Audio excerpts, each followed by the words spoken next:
మాట్లాడినారు, చాలా వివరంగా మాట్లాడినారు. సమయం తక్కువగా ఉంది. 2-3 విషయాలే. నేను ఉస్మానియా యూనివర్సిటీ పూర్వ విద్యార్థిగా పూర్వ విద్యార్థులు ఏర్పాటు చేసిన ఈ సమావేశంలో వాళ్ళు చేస్తున్న డిమాండ్ని సమర్థిస్తూ ఉన్నాను. మొదటిది. రెండవది, నేను చాలా కాలంగా జర్నలిస్ట్గా పనిచేస్తూ ఉన్నాను.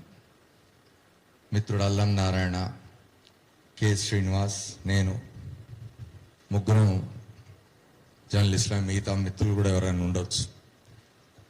పత్రికల్లో వార్తలు రాసినప్పుడు ఆ వార్తల్లో అసత్యాలు ఉంటే, అర్ధసత్యాలు ఉంటే, లేదా నిజాలు లేకపోతే, అభూత కల్పనలు అయితే దానివల్ల నష్టపోతున్న వాళ్ళు మరునాడు దానికి సంబంధించి ఇది నిజం కాదు, వాస్తవం ఇది అని చెప్పడానికి ఒక ప్రకటన విడుదల చేస్తారు. దాన్ని రిజాయిండర్ అంటారు. ఇవాళ ఇక్కడ ఉస్మానియా యూనివర్సిటీ అధికారులు జారీ చేసిన సర్క్యులర్ను విడ్రా చేసుకోవాలని చెప్తున్నాం. వాళ్ళు సర్క్యులర్తో పాటు రిజాయిండర్ కూడా ఇచ్చినారు. అంటే వాళ్ళ సర్క్యులర్కు వాళ్ళు రిజాయిండర్ ఇచ్చుకున్నారు. అంటే మరి ఆయన వైస్ ఛాన్సలర్ గారిని, పెద్దల్ని నేను తప్పుపట్టడానికి అంత పెద్ద ఇది ఉన్నవాడిని కాదు, కానీ రిజాయిండర్ అంటే సత్యం కాదు అని చెప్పడానికి ఇచ్చే ప్రకటన రిజాయిండర్ అంటారు. వాళ్ళు ఇచ్చిన సర్క్యులర్కే రిజాయిండర్ ఇచ్చుకున్నారు. ఆ రిజాయిండర్లో కూడా ఏం చెప్తున్నాడు అంటే 2 విషయాలు చెప్తున్నాడు ఆయన.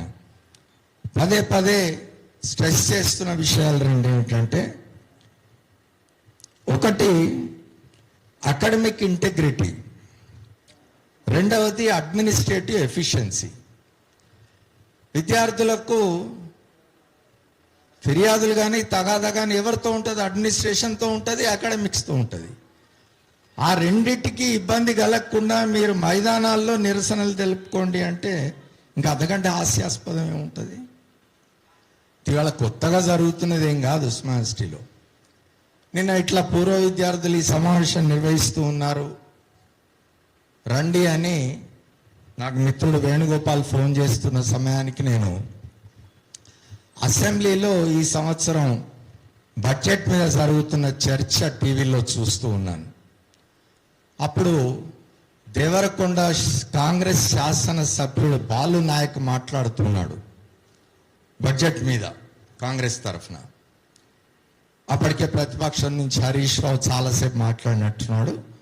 బాలు నాయక్ మాట్లాడుతూ హఠాత్తుగా విద్యార్థుల ఉద్యమాలు, విద్యార్థుల బలిదానాల కారణంగా సోనియా గాంధీ తెలంగాణ రాష్ట్రం ఇచ్చింది అని ప్రస్తావిస్తే నాకెందుకో ఈ సర్క్యులర్ గురించి నేను గత వారం 10 రోజుల నుంచి నేను ఇప్పుడు ఒక పత్రిక సంపాదకుడిగా ఉన్నాను.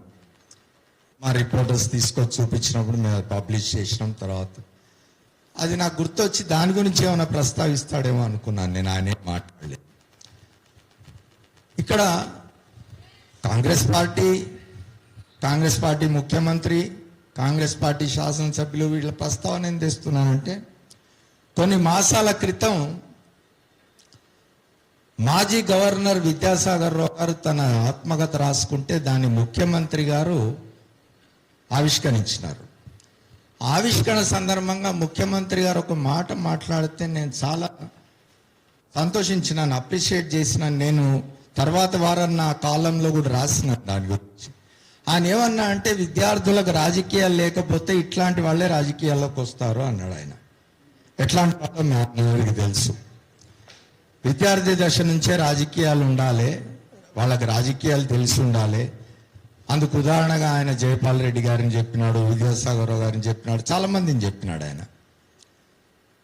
మరి విద్యార్థులకు రాజకీయాలు ఉండాలంటే వాళ్ళు బయట ఎక్కడికి రాకుండా, వాళ్ళు సమస్యల మీద పోరాటం చేయకుండా, వాళ్ళు ఉద్యమాలు చేయకుండా వాళ్ళకి రాజకీయాలు ఎట్లా తెలుస్తాయి? ఇది ఉమ్మడి రాష్ట్రంలో 1990 దశకం నుంచి ఇట్లాంటి ధోరణి ఒకటి మొదలైంది. విద్యార్థులు చరిత్ర చదువుకోవాల్సిన అవసరం లేదు, అసలు విద్యార్థి సంఘాలు ఉండాల్సిన అవసరం లేదు అని అప్పుడు అధికారంలో ఉన్న ఒక రాజకీయ పక్షం తన పార్టీలోని విద్యార్థి సంఘాన్ని రద్దు చేసుకున్నది, కార్మిక సంఘాన్ని రద్దు చేసుకున్నది. విద్యార్థులు కానీ కార్మికులు కానీ వాళ్ళ సమస్యల మీద పోరాటాలు చేయొద్దు, రోడ్ల మీదకి రావద్దు అని. ఇది 1990 నుంచి మొదలైంది. తర్వాత కాలంలో మనం చూస్తున్నాం, తెలంగాణలో సకల జనులు తెలంగాణ రాష్ట్ర సాధన కోసం బయలుదేరినప్పుడు ఆ సకల జనుల్లో విద్యార్థులు ఉన్నారు. విద్యార్థుల పాత్ర ప్రధానమైంది. అట్లాంటి ప్రధాన పాత్ర వహించిన విద్యార్థుల సహాయంతో వచ్చిన తెలంగాణలో దాదాపు 10 సంవత్సరాలు అధికారంలో ఉన్న పక్షం విద్యార్థుల పట్ల ఎటువంటి వైఖరి తీసుకున్నది, ముఖ్యంగా ఉస్మానియా యూనివర్సిటీ పట్ల ఎటువంటి వైఖరి తీసుకున్నదో మనం చూసినాం. చివరికి ఆయన కనీసం ఆయన సర్క్యులరో ఆ సర్క్యులర్ మీద ఇచ్చిన రిజైండర్లోనో ఉస్మానియా యూనివర్సిటీ అధికారులు మీరు ఓపెన్ ప్లేసెస్లో చేసుకోండి ఆందోళనలు నిరసనలు అన్నాడు. ఇంతకు ముందున్న ప్రభుత్వం అయితే అసలు ధర్నా చౌక్ నెత్తే శంషాబాద్ దగ్గర పెట్టింది. ఎవరికైతే మన బాధ తెలుపుకోవాలో, ఎవరికైతే మన నిరసన తెలపాలో వాళ్ళు లేని చోట్లలో పోయి మీరు నిరసనలు తెలుపుకోండి అని చెప్తున్నారు. ఇట్లాంటివన్నీ జరుగుతూ ఉన్నాయి.